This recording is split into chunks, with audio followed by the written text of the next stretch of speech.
नमस्कार साथियों। बिहार 7 फेज शिक्षक भर्ती 2023 आखिर कितनी बार होगा संशोधन? फॉर्म फिलअप का डेट कब तक बढ़ता रहेगा? आखिर बिहार सरकार ये क्या चाहती है?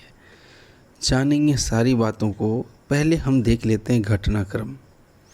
तो घटनाक्रम शुरुआत में आप देखिए क्या कहा था बिहार सरकार के। यहाँ पर आप देख रहे हैं माननीय उप मुख्यमंत्री तेजस्वी यादव जी ने कहा था कि डोमिसाइल लेकर के आ रही है बिहार सरकार और उसमें 90% बिहारियों को देंगे रोज़गार। क्या हुआ? वो नहीं। इसमें उन्होंने क्या किया?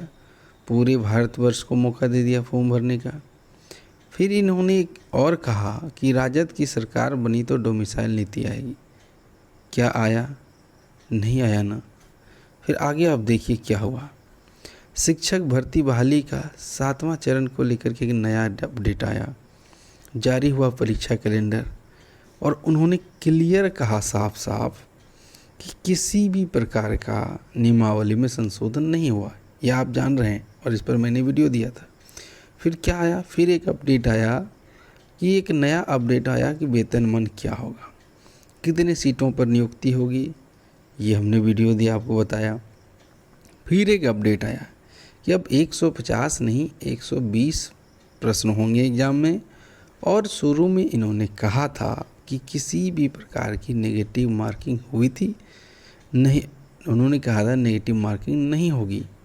फिर एक ट्वीट आता है और कहते हैं कि नेगेटिव मार्किंग होगी, इसमें अपीयरिंग वाले को मौका मिलेगा और पिता के आधार पर प्रमाण पत्र। तो यहाँ ये समझ में नहीं आ रहा है, कहते कुछ और हैं, फिर कुछ दिन के बाद एक अपडेट लेकर के आते हैं और कह देते हैं कि भाई ये होगा। आखिर मंशा क्या है इनकी, ये समझ में नहीं आया। इसके बाद आप देखिए फिर एक अपडेट आया कि भाई फॉर्म नहीं भरा रहा है तो चलो एक सुधार करते हैं, फॉर्म फिलअप का डेट बढ़ा दिया गया 15 तारीख तक डेट बढ़ाया गया और कहा गया बिहार के बाहर के बच्चे जो जनरल होंगे अपीयरिंग वाले को भी मौका मिलेगा। ठीक है। और अब देखिए कि अब ये हो रहा है। तो अब ये समझ में नहीं आ रहा है कि बिहार सरकार की आखिर मंशा क्या है। क्या इसी तरह फॉर्म फिलअप का डेट बढ़ता रहेगा? और जब फॉर्म फिलअप का डेट बढ़ता रहेगा तो इसमें चांस ये भी बन रहा है कि एग्ज़ाम का डेट बढ़ेगा। आखिर इस तरह का संशोधन कब तक होता रहेगा? अभी देखिए अब यहाँ क्या निकल के आया। अब यहाँ निकल के ये आ रहा है कि ये देखिए आज की बात है, ये निकल के आ रहा है। ये देखिए इसमें कह रहा है कि प्राथमिक माध्यमिक और उच्च माध्यमिक अध्यापक नियुक्ति प्रतियोगिता परीक्षा की ऑनलाइन निबंधन की संख्या यानी रजिस्ट्रेशन की संख्या एवं अंतिम रूप से फॉर्म भरने की संख्या में अधिक अंतर होने के कारण अंतिम तिथि जो कि 15 जुलाई थी उसे बढ़ा दिया गया है। और अब ये क्या कहा गया, 19/7 तक की जाती है। फिर से आप समझेंगे इन्होंने क्या कहा। इन्होंने कहा कि रजिस्ट्रेशन, मान लीजिए रजिस्ट्रेशन X विद्यार्थियों ने किया और फॉर्म फिलअप परमानेंट जो बाद में होते 2 स्टेप और वो X-5 हो गया, यानी कि कुछ बच्चों ने अभी तक सेकेंड वाला पार्ट नहीं भर पाया। फिर से समझिए कि रजिस्ट्रेशन किया 100 बच्चों ने, ये कहना चाह रहे हैं, ये मैं नहीं कह रहा, ये कह रहे हैं कि रजिस्ट्रेशन किया 100 बच्चों ने लेकिन फॉर्म फिलअप 100 बच्चों ने नहीं किया है। इसी को मद्देनज़र ध्यान में रखते हुए जो 15/7 थी एग्ज़ाम डेट उसको विस्तारित करते हुए 19/7 तक की जाती है। यानी जो बात ये कह रहे थे कि 12 से बाद नहीं होगा वो हो गया 15 को पार नहीं होगा 15 से हो गया 19। अभी तो और रुकिए, अभी देखिए और क्या कहा इन्होंने।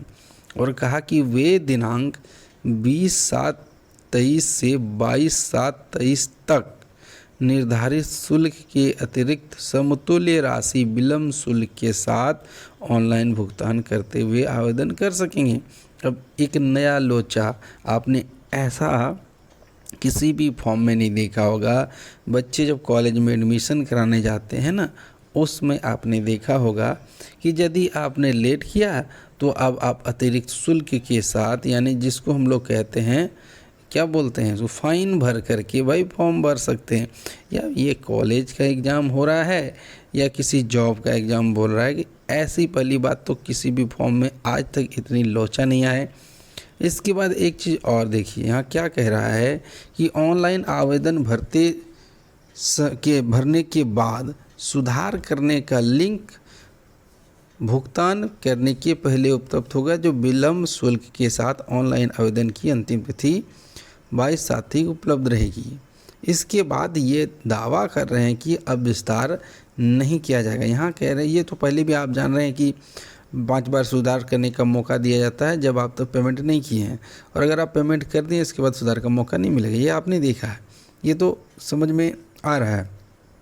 फिर यहाँ कह रहा है, पूर्व में दिनांक 30/5/23 को प्रकाशित विज्ञापन को इस हद तक संशोधित समझा जाए एवं अन्य शर्तें यथावत रहेंगी। यानी सिर्फ यही बदलाव हुआ है, इसके बाद और बदलाव नहीं होगा। और यहाँ जो आप देख रहे हैं, ये संयुक्त सचिव सह परीक्षा नियंत्रक बिहार बीपीएससी का जो लोग नियंत्रक हैं उनका साइन किया हुआ है। तो अब आप ये बताइए कि अब ये कैसे मान लिया जाए कि फिर कुछ नहीं होगा। पहली बात तो हमें ये समझ में नहीं आता है कि किसी भी फॉर्म भरने में आखिर इतनी समस्या आती ही क्यों है। अगर हमारे पास एक्सपर्ट बैठे हुए हैं, यदि हम किसी को बहाली देना चाहते हैं तो फिर इतना लफड़ा क्यों आता है। क्या हम ये नहीं सोचे थे कि हमारे जब फॉर्म भरेंगे बच्चे तो ये सब मुद्दों पर चर्चा हो सकती है। ऐसे सरकार क्यों नहीं करती कि सारे मुद्दों को क्लियर पहले कर ले और फिर फॉर्म निकाले। नहीं, उन्हें तो क्या करना है, फॉर्म निकालना है, इसके बाद उसको टालते रहना है। अभी ये भी संभावना हो सकती है कि फिर कोई विरोध करेगा, कहेगा बहाली कैंसिल। अब बहाली कैंसिल हो जाए मान लीजिए, तो उतने सारे पैसे का क्या, वो तो रिफंड करने वाली है नहीं। तो कई तरह के सवाल हैं, आपके विचार क्या हैं, आप हमें कमेंट करके ज़रूर बताइएगा। इसी बीच उन्होंने आज एक और जानकारी दी है, ये आप देखिए।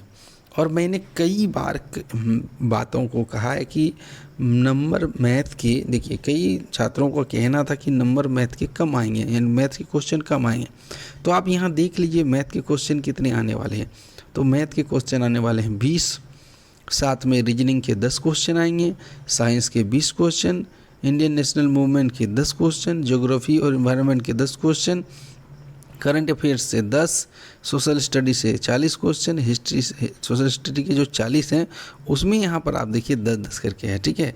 जैसे हिस्ट्री के 10, ज्योग्राफी के 10, पॉलिटी के 10 और इकोनॉमिक्स के 10। तो ये कुल आपने देखा कि कितने नंबर, यानी 120 का जो प्रश्न परीक्षा होगा उसमें कौन कौन से हैं। तो देख लीजिए, यहाँ हो गया आपका 20, 10, 30, 20, 50, 50 और 20 70, और 70 के बाद नीचे जो है वो आपके 40 के हैं।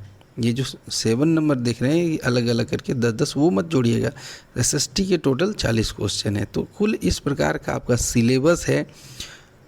अब इसके बारे में आप क्या विचार रखते हैं, आपको किसी भी प्रकार की कुछ बातें कहनी हो तो हमें कमेंट करें, और इसी तरह की वीडियो के लिए हमारे चैनल को सब्सक्राइब कर लें और बेल आइकन को दबा लें। अगर नोटिफिकेशन ऑन नहीं किया तो उसे भी कर लें, क्योंकि टाइम पर वीडियो आपको मिलता रहे। तो मिलते हैं इसी तरह के अगले वीडियो में, तब तक के लिए धन्यवाद।